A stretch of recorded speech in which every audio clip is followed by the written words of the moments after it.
자, 오늘 본문에 보면 야곱과 에서가 관계를 회복하는데 누가 먼저 관계 회복에 발걸음을 떼는가 하는 거예요. 그거는 우리가 어디서 알 수 있어요? 성경 앞부분에서 알 수 있죠. 자, 에서는 야곱에게 올 때 어떤 마음으로 옵니까? 야곱을 죽이려고 하는 마음으로 왔어요. 자, 에서의 마음은 변화가 없어요. 근데 야곱은 어때요? 야곱은 두 가지 마음이 있단 말이에요. 형님한테 잘못했다 라고 용서해달라고 하고 싶은 마음도 있고, 두 번째는 형님이 내 사과를 안 받아줄 수도 있으니 내가 어떻게 할까 하는 걱정의 마음이 있다라는 것입니다. 자, 이 마음은 갈등을 겪고 있는 사람이라면 누구나 갖고 있다 이 말이에요. 그죠? 그렇죠? 여러분들도 남편이랑 아내랑 자녀랑 부모 형제랑 성도랑 지인이랑 갈등이 있으면 한편에 정말 악인이라도 말입니다. 정말 살인자라도 한편에는 내가 잘못했다 이런 마음 다 있어요. 사이코패스 아닌 이상에는 내가 잘못했다는 마음이 있어요. 근데 그 잘못했다는 마음을 표현하지 못하죠. 그죠? 여러분들도 그렇지 않습니까? 내가 남편이랑 싸웠어요. 자녀한테 좀 윽박을 질렀어요. 성도 간에 그냥 소리를 내서 싸웠어요. 서로가 불편해요. 누가 먼저 사과하는지 보자. 그러다 보니까 막 옆에서 이런 소리 저런 소리 들으니까 더 화가 나고 막 싸운 거는 요만큼인데 뭐 전에 했던 얘기까지 합쳐가지고 막 감정이 이만큼 막 죽이고 살리고 막 이렇게 된 거예요. 그럴 때 우리의 마음 두 가지 마음입니다. 하나는 뭐예요? 그래도 내가 잘못한 게 있는데 내가 잘못했다고 할까? 이거 하고, 두 번째는 뭐예요? 저 사람이 안 받아주면 어떡하지? 안 받아줄 거야. 그럼 나도 강하게 나가야지. 내가 약하게 나가면 안 되지. 내가 먼저 나가면 이 두 마음이 싸운단 말이에요. 자, 이 마음을 정리하는 게 중요하다 이 말이에요. 자, 누가 마음을 먼저 정리했어요? 에서입니까? 아닙니다.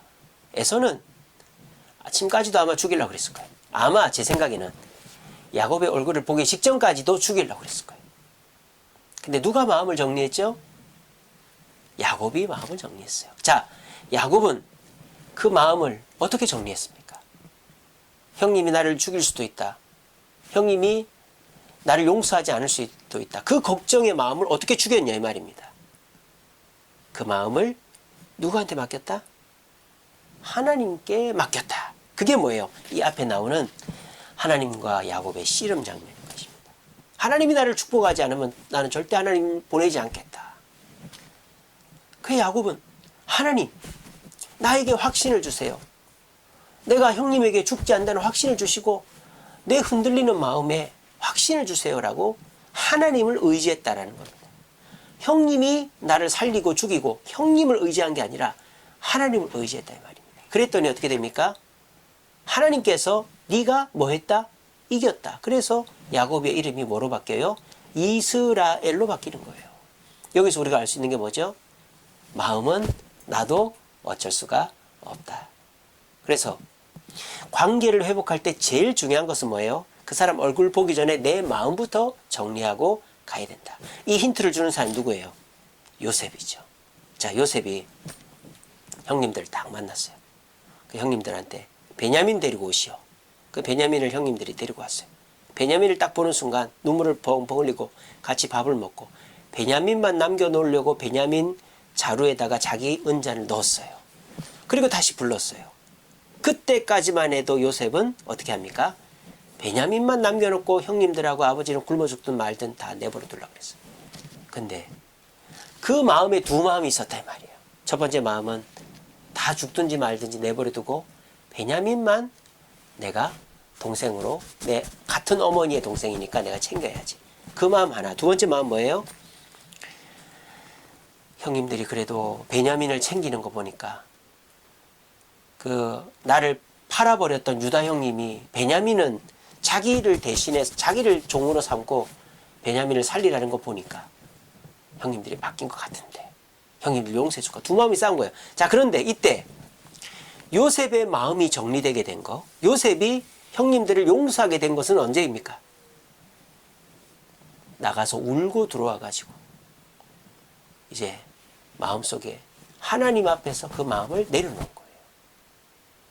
왜 어떻게 내려놨습니까? 그래, 하나님이 우리 형님들의 마음을 움직이시고 하나님의 뜻대로 될 거야. 그래서 하나님을 믿고 의지해서 마음을 내려놨더니 관계가 회복됐다 이 말입니다. 자, 우리가 관계 회복을 못할 때 가장 중요한 게 뭔지 알아요? 자꾸 잘잘못을 따져요. 내가 잘했고 네가 못했고, 내가 60% 잘했고 네가 40% 못했고, 이러면 절대 관계가 회복되지 않아요. 관계를 회복할 때는 내가 8개를 잘했더라도 내가 2개 잘못했어 라고 말해야 관계가 회복되는 거예요. 요셉이 그러지 않습니까? 형님들 왜 저를 팔았습니까? 형님들 내가 얼마나 고생했는 줄 압니까? 이런 얘기 안 하잖아요. 형님들 걱정하지 마십시오. 제가 이 이집트 대빵입니다. 대빵 아니잖아요. 근데 구라치는 거예요. 나 대빵입니다. 형님들 저만 믿으세요. 좋은 말만 하잖아요. 이게 뭐예요? 요셉이 이미 마음을 먹었다 이 말이에요. 어떤 마음으로? 형님들을 용서하기를 원하는 마음을 먹었다 이 말이에요. 우리도 중요한 게 그거라 이 말입니다. 마음을 먼저 정리하는 게 중요하다. 마음의 회복이 있어야 관계의 회복이 있다. 여러분 따라하세요. 마음의 회복이 있어야 관계의 회복이 있다. 근데 우리 마음, 나도 몰라. 나도 해결이 안 돼. 남편이 미워 죽겠어요. 근데 살아온 정이 있고, 그래도 나도 잘못한 것이 있는데 내가 잘못했다 할까? 근데 저 사람이 그래 네가 잘못했지, 네가 손들어, 네가 앞으로 어떻게 할 거야? 이렇게 나오면 어떡하지? 에이 나도 세게 나가지. 마음이 정리가 안 되면 서로가 따지고 묻고 난리 나는 거예요. 마음의 회복이 있어야 관계 회복이 되는데, 그 마음의 회복은 누가 해주신다? 하나님이 해주시는 줄로 믿으시길 바랍니다. 두 번째로 우리가 관계가 회복되려면 어떻게 해야 되느냐? 너와 내가 어떤 사이인가, 공동체성이 회복돼야 돼요. 자, 오늘 본문에 보면요, 야곱이 지금까지 에서에게 무릎을 꿇고 절을 한 적이 없어요. 근데 오늘 본문에 보면 야곱이 에서를 보는 순간 뭐라고 해요?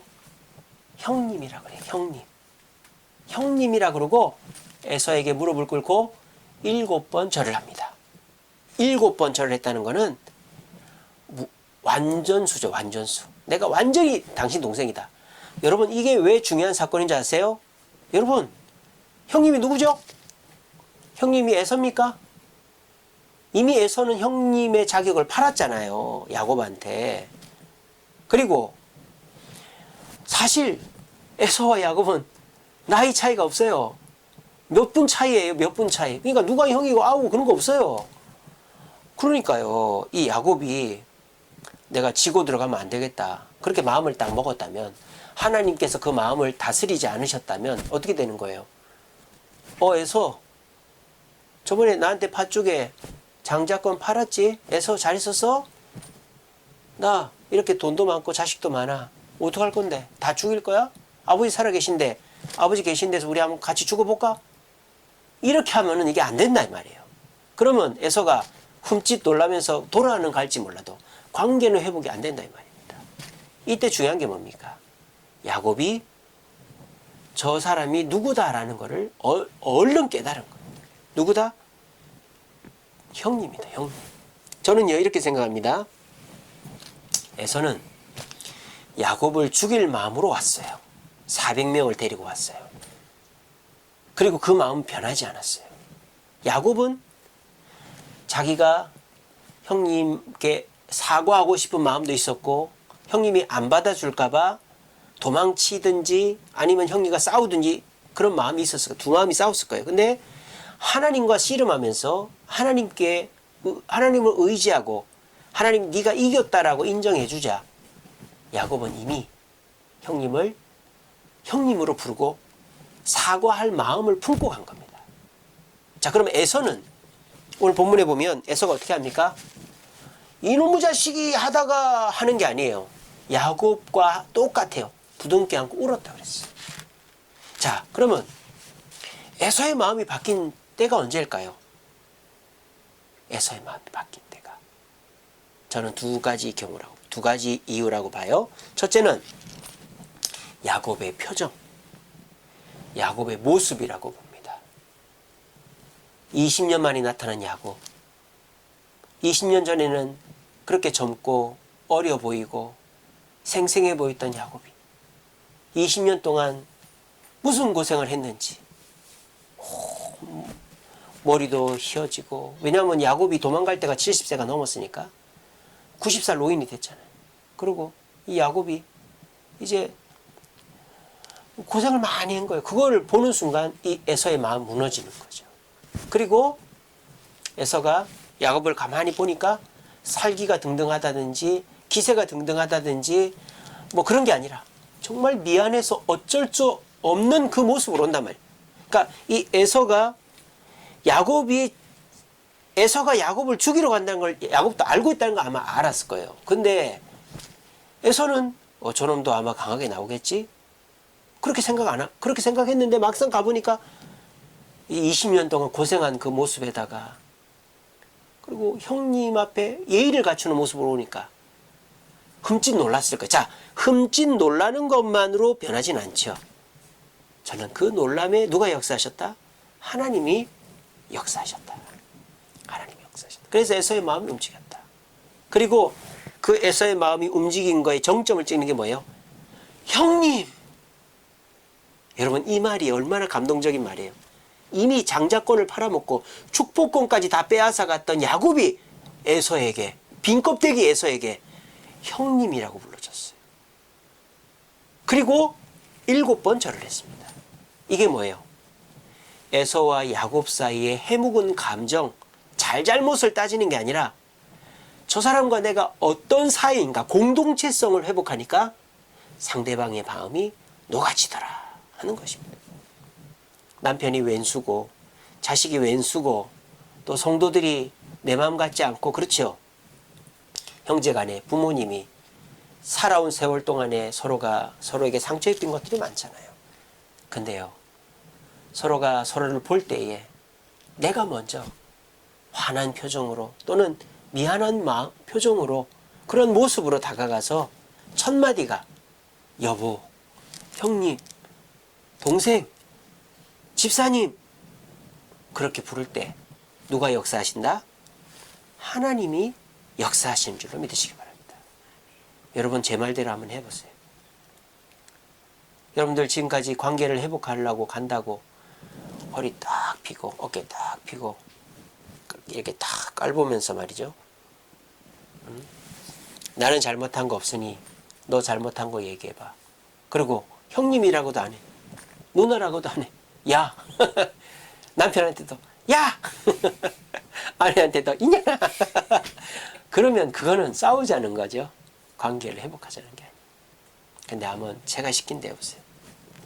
야곱이 에서에게 형님, 이미 장자권 팔았고 축복권 뺏겼고 빈 껍데기인 형님이잖아요. 사실 나이도 차이가 없고 아무것도 아닌데 형님 하면서 무릎을 꿇고 7번 절을 했다. 저는 그 순간에 들었던 칼도 내려놓고 이제는 둘이 에서의 마음이 그때 움직였다고 봐요. 여러분, 한 사람이 먼저 마음을 내려놓는 수밖에 없습니다. 치킨 게임 하지 마세요. 네가 내려놓으면 내가 내려놓을게. 제가 우리 세안이하고 장난을 치는데 서로 코를 잡았어. 코를 이렇게 잡고, 그러니까 할 거 아니에요. 네가 먼저다. 그러니까 아빠가 먼저다요. 아빠가 먼저다 이러는 거예요. 그래서 우리 하나 둘 셋 하면 넣는 거다. 저는 우리 세안이가 순진한 줄 알았습니다. 그럼 놓을 줄 알았어요. 하나 둘 셋 하면 넣자.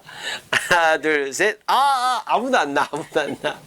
이게 사람의 본능입니다, 여러분. 네가 먼저 사과해라. 네가 먼저 잘못했다고 해라. 그게 사람의 본능이다 이 말이에요. 그러면 계속 외나무다리 평행선이지 회복이 안 돼요. 누구 한 사람이 먼저 마음을 접어야 돼. 근데 마음을 접을 때는 어떻게 된다? 저 사람과 나가 남이 아니다 이거예요. 좋았던 적이 있었다 이 말이에요. 저 사람 나의 형님이고 부모고 우리 교회 장로님, 집사님, 권사님이시다 이 말이에요. 그 생각을 하면서 다가갔을 때 형님, 집사님, 권사님, 장로님 용서해 주세요. 그 순간 그 사람의 마음이 무너지는 거예요. 이게 뭐예요? 관계 회복의 두 번째 단계다라는 것입니다. 마지막 관계 회복의 세 번째 단계가 뭘까요? 존중입니다. 상호 존중입니다. 자, 오늘 이 장면에서 누구 하나 잘못을 끄집어내는 사람이 없어요. 끄집어내. 에서가 너 나를 속이고 아버지를 속이고 너 20년 동안 말없이 도망쳤다가 이게 뭐냐.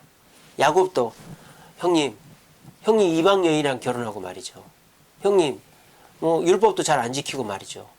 뭐 그렇게 살아놓고 장자권 그거 감당할 수 있겠어요? 축복 감당할 수 있겠어요? 서로가 할 말이 있어요. 근데 오늘 본문에 뭐라고 됐어요? 서로 안고 운이라 그랬습니다. 서로 안고 운이라. 여러분 울음에는요 많은 것들이 담겨 있는 것입니다. 저도 저희 집사람이랑 다툴 때가 있어요. 예전에는 저도 좀 이렇게 뭐라 할까요? 따지는 거 좋아하고 집사람도 강씨가 돼가지고 절대 안 집니다.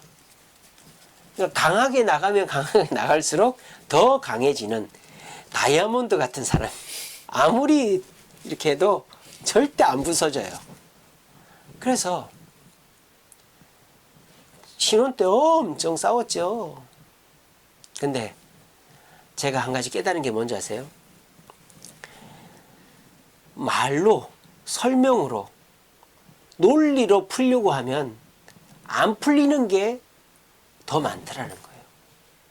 진짜로 내가 잘못을 했고, 진짜 저 사람이 잘못을 했고, 그래서 따져 물으면 이거는 해결될 수 있겠다 싶은 일도 오히려 그렇게 따지니까 문제가 더 커지더라는 거예요. 근데 그냥 손 꼭 잡고 여보 미안해. 그 말 한마디면 다이아몬드와 같은 저희 집 사람이 얼음이 돼가지고 눈 녹듯이 녹아버리는 거예요. 그래서 제가 지금 강 씨를 휘어잡고 살고 있습니다. 오늘 밤에 또 다이아몬드가 될지 모르겠습니다만 여러분 서로 안고 운이라. 한번 그렇게 해보셨어요? 남편한테 손 꼭 잡고 안는 거 기대도 안 하겠습니다. 남편 손 잡고 여보 미안해 해보신 적 있어요? 부모님 형제 손 잡고 미안해 성도 손 잡고 미안해 울어보신 적 있어요? 한번 해보세요. 100마디 말보다 서로 잘잘못 따지는 것보다 상호 존중의 자세, 말로 하는 것보다 내가 잘못했다, 나를 용서해다오, 말로 하는 것보다 손잡고 우는 그것이 오히려 상대에게 더 큰 위로와 마음의 변화를 일으킬 수 있다는 거예요. 그거를 우리에게 보여줘요. 여러분 그 베드로와 그 마가 요한의 회복의 장면을 보면 우리가 알 수 있어요. 자, 베드로래. 바울이요 마가 요한을 왜 쫓아냈어요? 이게 쓸모없는 놈이다 이거예요. 쓸모없는 놈이다. 아마도 마가 요한이요 거기서 기분이 나빴을 거예요. 바나바도 마찬가지고. 아니 멀미 좀 했다고 쓸모없는 놈이라니. 다음번에 잘하면 될 거 아니에요. 제가 볼 때 그때는 바울이 잘못했다고 봅니다. 바울이 그렇게 하면 안 되죠. 멀미에서 돌아갔으면 다음은 그러지 마라 이렇게 해야 되는데 저놈은 쓸모없어. 저놈 데려가면 안 돼. 그래서 그렇게 온유하고 화 안 내는 바나바가 돌아선 거 아니겠어요? 그래서 바울과 바나바가 헤어지게 된 거예요. 물론 나중에 회복됩니다. 근데 여러분 중요한 사실이 있습니다. 디모데후서 4장 11절에 디모데에게 마가 요한을 데리고 오라 그래요. 근데 거기서 바울이 뭐라고 하는지 아세요? 마가 요한은 나에게 유익한 사람이다 그랬어요. 유익한 사람이다. 여러분 마가 요한의 마음을 움직이는 것은 쓸모없는 놈이라는 말에 대해서 사과하고 존중해 주는 것이 마가 요한의 마음을 움직인 것이에요. 여러분 남편, 아내, 부모, 형제, 성도, 자녀 무시하는 마음으로 그 사람 변화시킬 수 있을 것 같아요?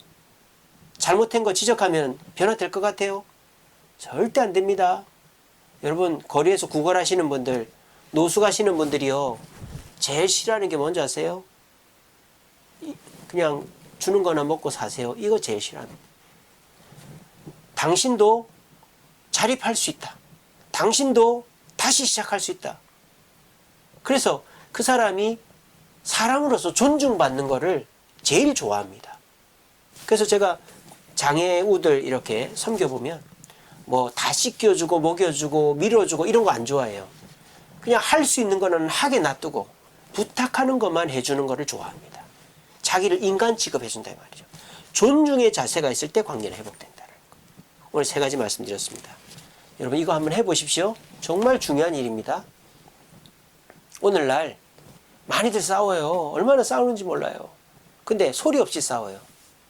싸워도 표정 하나 안 흔들리고 웃으면서 싸우고. 유치원 선생님이 제일 무섭잖아요. 아시죠? 야, 줄 똑바로 서야지. 이 딱 깨물고 아니면 혼난다. 요즘은 CCTV까지 있어가지고 막 목소리로만 미소 띈 얼굴로 애를 조지는 거죠. 죽이는 거예요. 요즘은 그렇게 싸운단 말이에요. 근데 사람들이 회복할 줄 몰라요. 어떻게 회복해야 되는지를 몰라요. 자존심이 세고 하니까 나는 절대 못 지겠고 네가 먼저 숙여야 내가 용서해 주니만이, 내가 네 아니면 내가 볼 사람이 없냐. 부모도 안 만나고 형제도 안 만나는 판인데 너 없이 나 잘 산다. 나 돈 있다. 집 있다. 통장에 잔고 있다. 주식 있다. 나 음식 시켜 먹으면 되지. 너가 밥 안 해줘도 된다. 이러니까 관계가 회복될 겨를이 없는 거예요. 근데 옛날에는 어떻습니까? 싸워도 어때요? 갈 데가 없어. 아내들도 친정 아니면 갈 데가 없고, 남편들도 밥을 아내가 안 해주면 못 해 먹어요. 애들도 집 떠나면 갈 데가 없어. 옛날에는 그랬다. 그러니까 안 풀고 싶어도 풀어야 되는 거예요. 서로가 내 남편이고 아내고 서로가 나에게 필요한 존재니까. 그러니까 옛날에는 싸워도 말이죠.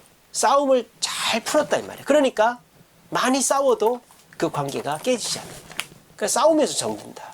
옛날에 참 정이 많았다. 근데 요즘은 안 싸워요. 근데 한번 싸우면 완전히 깨질 정도로 싸운다 이 말이에요. 이런 시대에는 관계를 회복하는 것이, 그 방법이 우리에게 필요하다. 첫 번째는 뭡니까? 내 마음을 정리해야 된다. 마음을 정리하고 가야지. 내가 그냥 화가 나고 내가 막 열받아 있는 상태로 가면 또 싸운다. 더 문제가 커진다. 마음 정리는 내가 못한다. 하나님이 해주셔야 된다. 내가 지금 사과를 할까? 강하게 나갈까? 이럴 때 누구를 믿어야 돼요? 그 사람을 믿는 게 아니에요. 하나님을 믿는 거죠. 하나님이 저 사람의 마음을 움직여 주실 거야. 믿고 내 마음을 정리하고 그 사람한테 싫은 소리 하지 않고 좋은 말로 풀어야지 하는 마음으로 가는 거예요. 그리고 두 번째는 뭐예요? 그 사람 만났을 때 공동체 의식을 가져야 된다. 형님, 여보, 장로님, 집사님, 권사님, 내가 잘못했습니다. 나를 죽일 듯이 그래 한번 싸워보자. 그 마음으로 나왔는데도 그 말 듣는 순간 누가 역사하셔요? 하나님이 역사하셔서 그 마음을 움직이시는 거예요. 그리고 마지막에 뭡니까? 안고 운이라. 긴 말 필요 없어요. 울고 손 꼭 잡고. 우리가 말로 표현하는 거 15%밖에 안 돼요. 85%에 내 표정과 몸짓과 눈물과 이런 걸로 표현하면 충분히 상대의 마음이 회복되는 것입니다. 오늘 저도 이 말씀으로 저와 불편해진 사람들, 싸웠던 사람들과 회복하고 있습니다.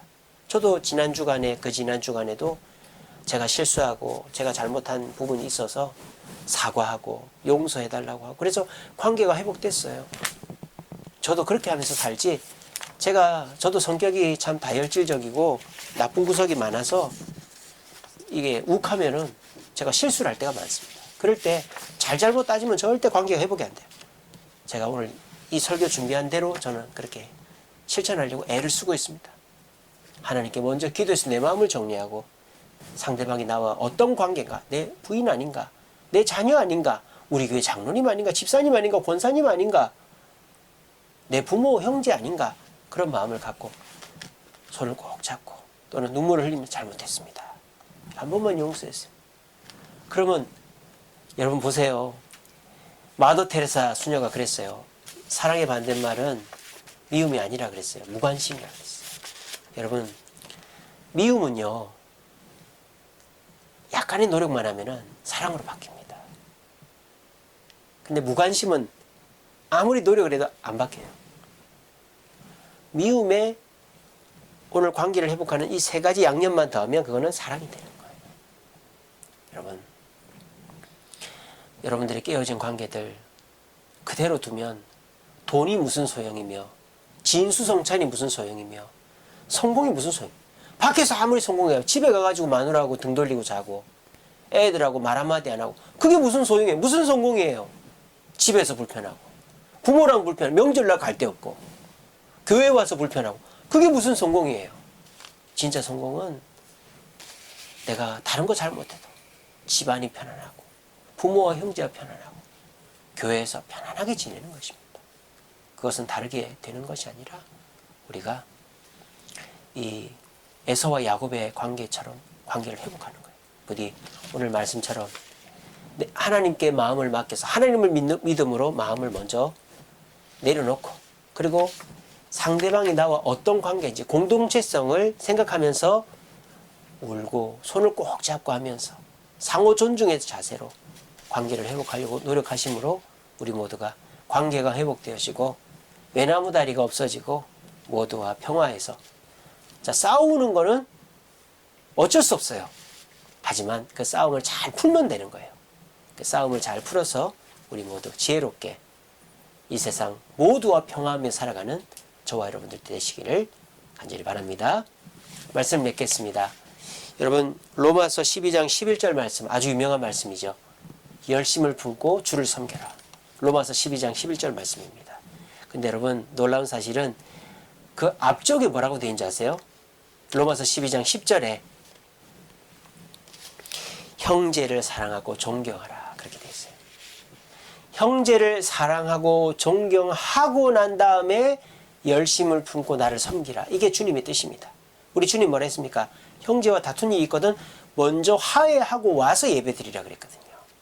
그러니까 관계의 회복은 해도 되고 안 해도 되는 게 아닙니다. 우리는 무조건 해야 되는 거예요. 하나님을 믿으려면 하나님의 일을 하려면 부인이랑 사모랑 다투고 애들하고 다투고 그렇게 해서 하면 안 되는 거예요. 마귀가 역사하는 거죠. 그러니까 우리가 성공하면 뭐하고 출세하면 뭐합니까?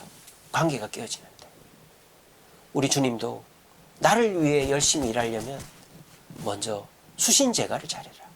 너 주변 관리를 잘해라. 그래야 네가 내 일도 잘하게 되고 내가 너를 팍팍 밀어줄 것이다 라고 말씀하시는 겁니다. 부디 관계가 깨어진 분들 계십니까? 먼저 그것부터 해결하십시오. 그리고 주님의 일을 하십시오. 예배하시고 기도하시고 봉사하시고 전도하십시오. 그렇게 해야 마귀가 역사하지 않고 여러분들이 하나님의 은혜를 더 많이 받을 수 있어요. 오늘 말씀 그냥 머리로만 듣고 아멘만 하지 마시고 직접 오늘부터 가족에게 성도에게 지인들에게 부모 형제에게 실천하셔서 우리 모두가 외나무 다리 없이 관계를 잘 회복하고 더 주님을 열심히 섬길 수 있는 저와 여러분 되시기를 간절히 바랍니다.